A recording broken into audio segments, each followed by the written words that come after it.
was destructive storm damage here.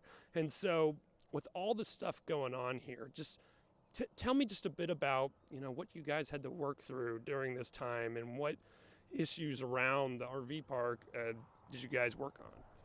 So one of our work trucks were crushed during the storm along with our general manager's truck. So we had to replace those. The store was torn down on a corner. The office had fallen in. They were actually in the office during that time. The trees across the street had fallen as well over here. We lost several trees during the storm. We had 2 RVs that were totaled out during the storm, flipped over. We've had to have those removed. We had 2 cabins that were totaled during the storm.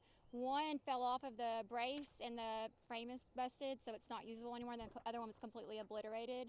Along with the women's restroom, it's no longer going to be usable either, so that will also have to be reconstructed. I see, okay. And as far as, at least on that side where the cabins and the RVs took place, how long did that process take of removing those RVs? Because we were here at least a day after, but what did that timeline look like since the storm? It was about 2 weeks ago that we finally got everything off the property, and then just last week we actually finally got the tree pile out from the middle of the driveway here. Yeah, and so getting the tree, there were lots of tree limbs. They were broken off too, and just some debris on the ground. And so, when did you guys schedule to have this event? But still, did y'all still have stuff that needed to be fixed? Like, we got to get this done before having this. Yes, we did. So we scheduled this event. So I'm the event coordinator here, and I started scheduling events as soon as I started, so that was in February. So we scheduled this event back that time to work through the year, kind of through the summer. And with that, we were like, we're already all in. So we've already spent all of this money for this to happen. So, this has to happen. So we have been working really hard. Jay with One Time Construction, they have been here every night making sure that windows were done, the bar was reconstructed, the things that we needed in the restaurant were coming along. They're going to be finishing our brand new kitchen by the end of this week. We have lots still happening that are still going to build on and add on to this business and let us continue to grow.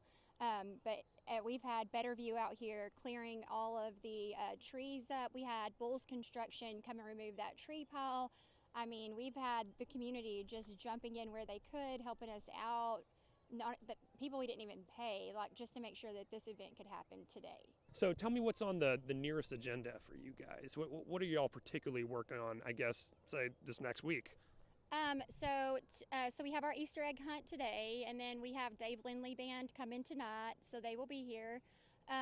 This coming week, we're going to have the kitchen going in. That's our big priority for the week. We're going to have the bar finished up. We're going to have non-ethanol delivered for the marina fuel this week. So we have a lot coming for our clientele. So a lot of things will be changing just this next coming week. And that's kind of how it's been every week. Every week we're like, we have this really big change coming by the end of the week. And here we are, this is the next big change. So this whole thing, just kind of wrapping it all together and it actually being able to happen today is incredible. We're all over the moon about it. I think that we'll have a really good turnout. We're going to have lots of things for the kids to do today. Just kind of get our feet wet and see where we're at. And hopefully by Memorial Day and 4th of July, we're going to be even bigger.